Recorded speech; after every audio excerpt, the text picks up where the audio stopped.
Tempat ini indah, sebuah cerpen karya Getty, dibacakan oleh penulisnya sendiri. Lo fotoin apa?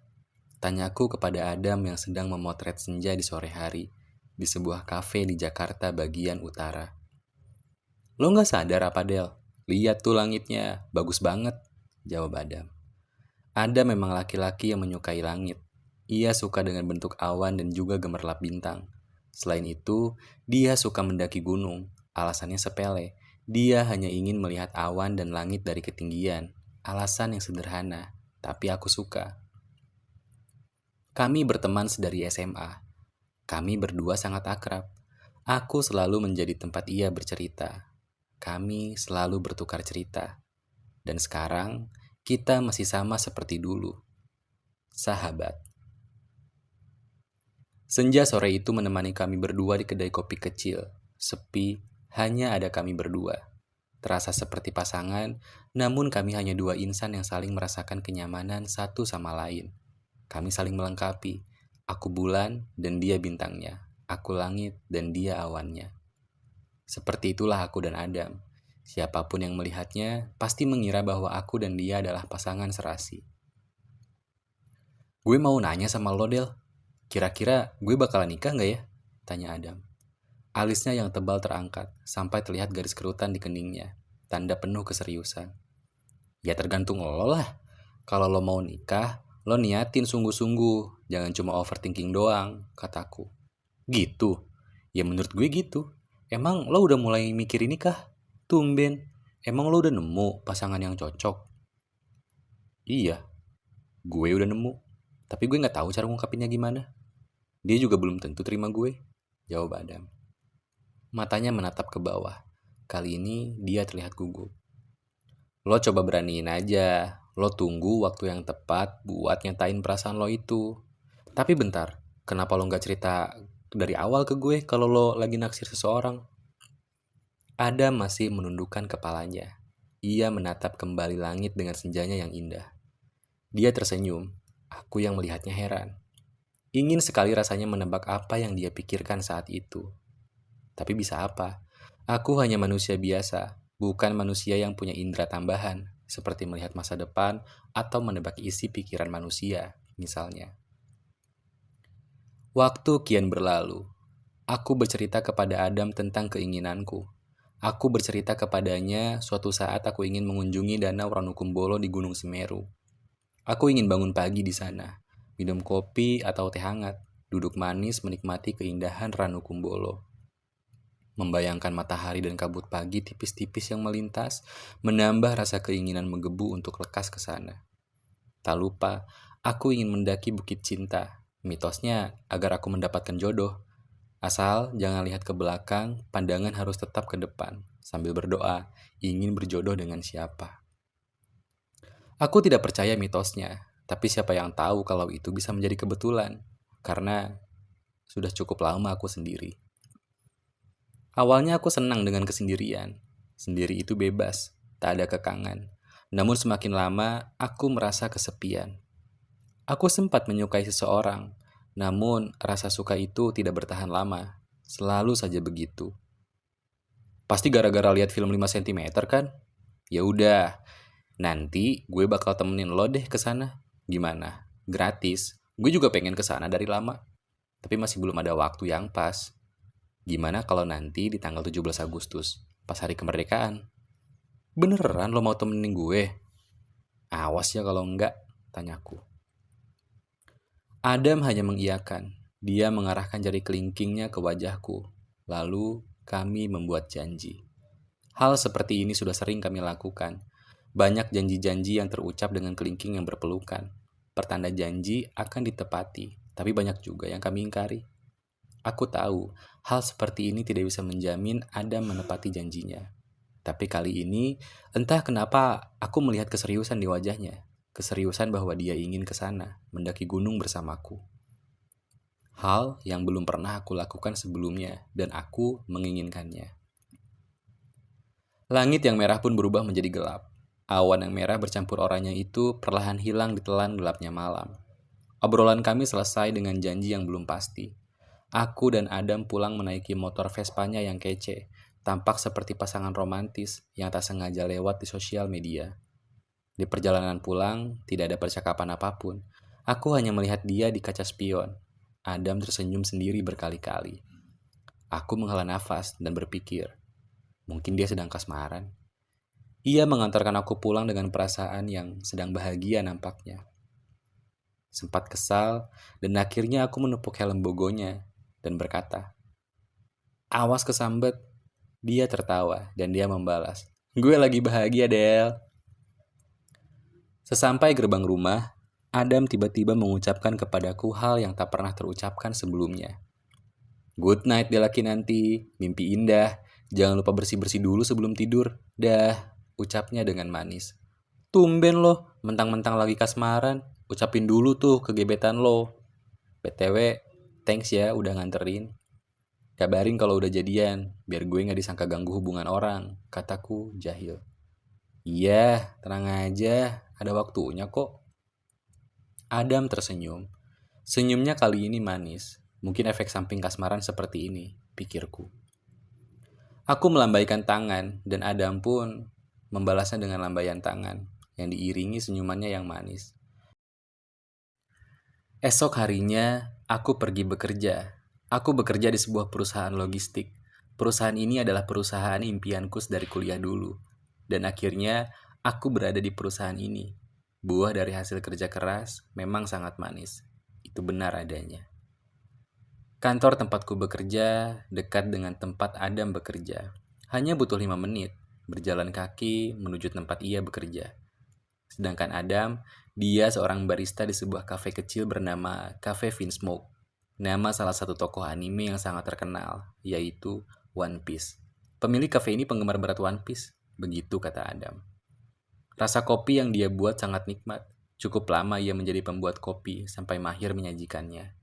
Ketika dia mencicipi kopi di kafe lain pun, ia selalu mengkritiknya. Kurang krimer lah atau yang lainnya. Aku tidak mengerti dan hanya bisa mengiyakan. Hampir setiap hari sepulang kerja, aku selalu mampir ke kafe tempat Adam. Karena rumah kita searah, terkadang dia mengantarkanku pulang. Dan lagi, setelah menyelesaikan pekerjaanku, aku kembali mampir ke kafe Adam, sedikit melepas penat setelah pekerjaan yang banyak melanda.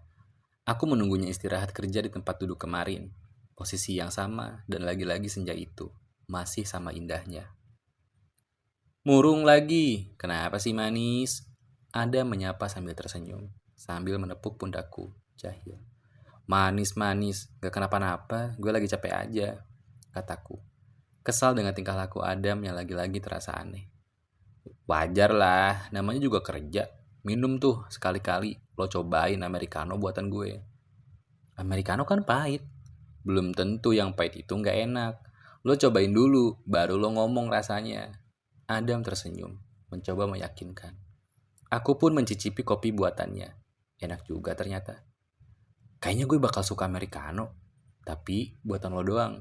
Ini enak banget. Gila baru kali ini pahit tapi enak," kataku.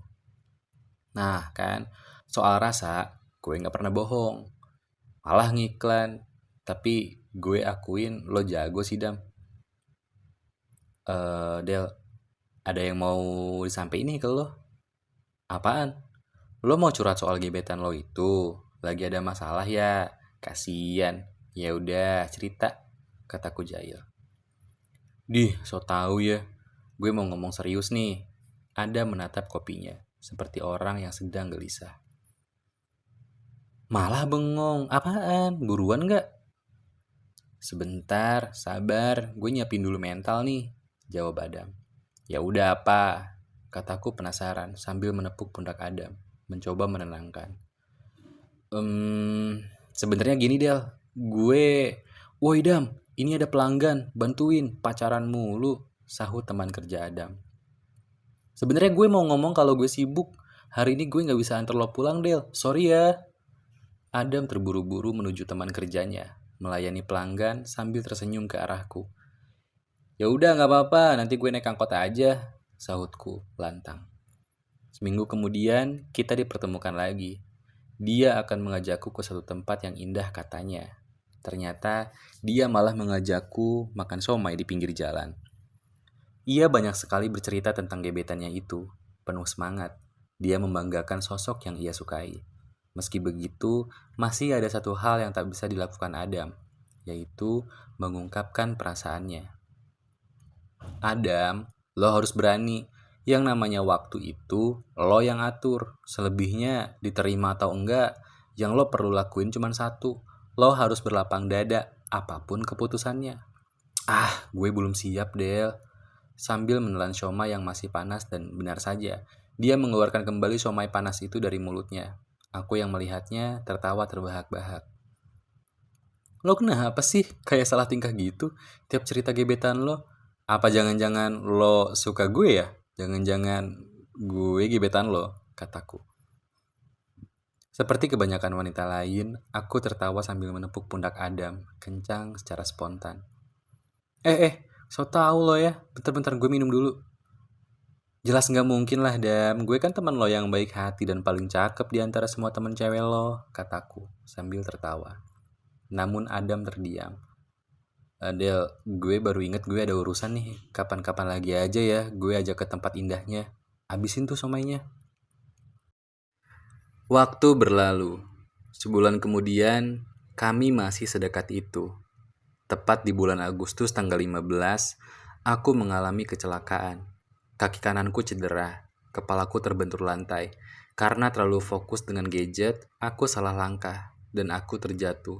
Maklum, kerjaan banyak, sampai harus membalas chat klien yang rewel. Ketika aku mengabari Adam, dia datang dengan perasaan yang sangat khawatir. Dia datang masih menggunakan celemek baristanya, tanda dia terburu-buru. Del, lo kenapa? Kok bisa kayak gini? Wajah Adam memerah, berkeringat, penuh khawatir. Aman, Dam. Ini gue masih hidup, kataku, sambil mengusap pundak Adam. Aku melanjutkan. Kerjaan lo gimana? Mana masih pakai celemek lagi? Paling di SP1, gak apa-apa, aman, nanti gue bisa jelasin ke SPP-nya. Jawab Adam. Aku tersenyum. Entah kenapa tiba-tiba aku merasakan perasaan yang asing. Perasaan aneh. Namun perasaan ini nyaman untukku. Rasa yang penuh kehangatan ketika bersama Adam. Melihat dia sepeduli itu terhadapku, aku merasakan perasaan yang tak pernah aku rasakan sebelumnya ketika bersama Adam. Obrolan demi obrolan bergulir. Dia menghiburku, membuatku tersenyum dan tertawa. Kata per kata aku dengarkan. Hanya dia yang bawel. Aku hanya menatap matanya, terbawa suasana. Janji bulan lalu, tanggal 17 Agustus, tepatnya 2 hari ke depan, seharusnya kita berangkat ke Semeru bersama. Dam, maaf ya gue gak jadi berangkat ke Semeru bareng lo. Kalau kondisi gue gak kayak gini, mungkin kita bisa berangkat, kataku penuh sesal. Gak apa-apa, gue bisa sendiri, Del. Lagian, gue udah beli logistik dan janji sama teman baru di sana. Lo fokus sembuh aja, jawab Adam. Lo sendirian ke sana? Yakin, kataku. Yakin, gue mau pamer sama lo. Gue akan lakuin hal yang lo mau. Minum kopi di pagi hari, lihat kabut tipis lewat Danau Ranukumbolo dan naik Bukit Cinta. Bakal gue lakuin. Mata gue bakal fokus ngarah ke depan, dan gue bakal berdoa jodoh gue. Lihat aja, jawab Adam, penuh keyakinan. Lagi-lagi aku tertawa menatapnya. Perasaan menggebu-gebu ingin mempunyai seorang pacar nampaknya sudah menjadi keputusan bulat di hati Adam. Suara handphone berdering. Rekan kerja Adam menelpon menyuruh Adam balik ke kafe. Adam pamit sambil berbisik. Cepat sembuh ya manis, ucap Adam. Dia mengambil sesuatu dari kantung celananya. Dia memberikanku sebuah kotak kecil berbalut kertas koran. Berantakan. Geli, Dam. BTW makasih ya udah bela-belain kesini. Ada buat gue. Terus ini apa? Kataku penasaran. Sama-sama. Tadi pas gue kesini, gue gak sempat bawa apa-apa karena buru-buru. Di kafe, gue nyimpen ini dari lama buat lo. Nanti lo buka pas gue balik dari Semeru ya. Jangan sekarang. Ya udah, hati-hati ya. Sekali lagi makasih, Dam, kataku. Dia pamit menemui ayah dan ibuku di luar. Ayah berkata kepadaku setelah bertemu Adam. Dia berkata, Dia laki-laki baik, ganteng lagi ya Del. Pacar kamu? Bukan ya, dia sahabat Della. Dia memang baik, tapi aneh. Aku tersenyum, dan saat itu juga aku merasakan perasaan asing. Perasaan yang berbeda dari sebelumnya. Seperti kehilangan hal yang aku butuhkan. 2 hari setelah kedatangan Adam, aku bisa pulang ke rumah, menghirup udara segar. Meskipun begitu, aku masih belum pulih sepenuhnya dan masih belum bisa kembali bekerja. Setiap pagi dan sore harus melatih kaki kananku agar bisa berjalan dengan normal. Aku tidak mendapatkan kabar dari Adam. Mungkin Adam sedang sibuk dan sulit mendapatkan sinyal di sana. Dia sempat mengabariku sudah sampai di pos 1, lalu menghilang. Tak ada kabar. Tepat di tanggal 19 dari dalam kamar, aku menatap keluar jendela. Ada seorang lelaki terburu-buru berjalan ke arah depan rumahku. Dari jauh, nampak tidak asing. "Permisi, Mbak Della," sahut lelaki itu lantang. Suaranya seperti orang yang ketakutan seolah-olah habis dikejar anjing yang galak. "Sebentar," kataku. Aku menghampiri lelaki itu. Benar saja, ternyata dia adalah teman kerja Adam. Aku sering bertemu dengannya, tapi tidak mengenali namanya. Terkadang dia yang membuatkanku kopi ketika Adam tidak ada di kafe. Wajahnya lusuh, berkeringat, bulir-bulir keringatnya cukup besar. Berkali-kali dia mengusap keringatnya, tanda kelelahan. "Kenapa mas? Ada perlu apa?" Tanyaku penasaran dan khawatir melihat kondisi lelaki itu. "Adam mbak, Adam mbak, Adam."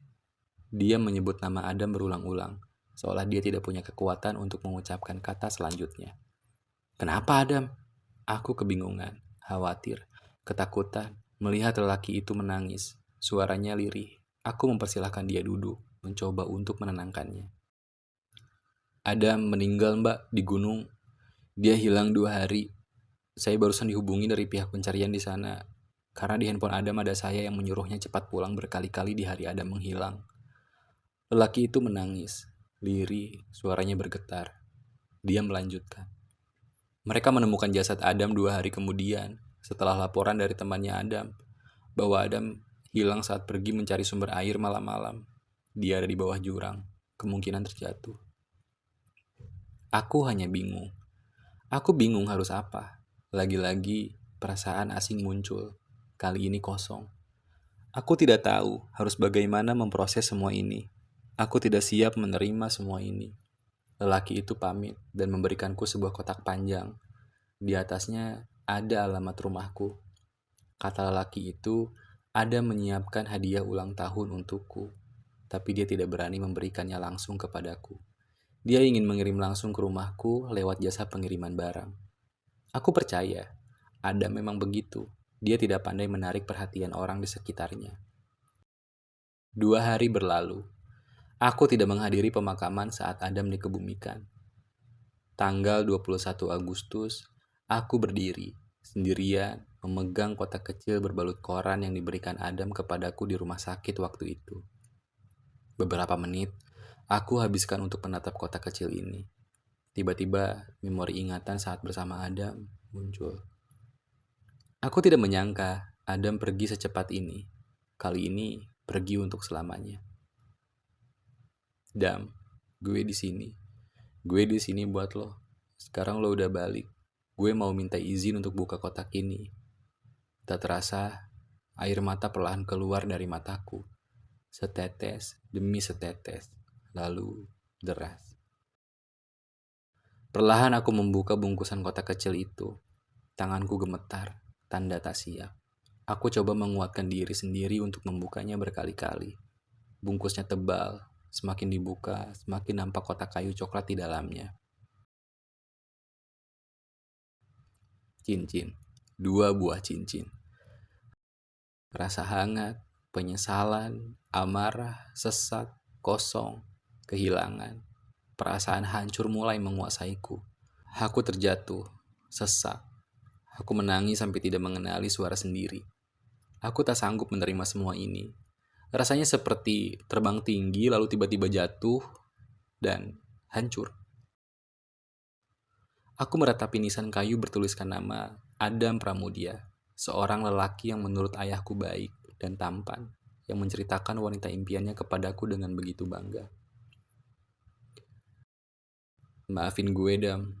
Mungkin kalau gue peka dari awal, akhirnya nggak akan begini. Mungkin kalau gue nggak buat keinginan untuk ke Semeru cuma buat ngopi pagi hari di sana, lo nggak akan kayak gini. Mungkin kalau gue nggak ngasih ide naik Bukit Cinta, lo nggak akan kayak gini, Dam. Mungkin, mungkin dan mungkin. Aku menyalahkan diriku sendiri. Aku tidak percaya harus kehilangan sosok laki-laki yang selalu ada untukku. Aku bulan, dia bintangnya. Aku langit, dia awannya.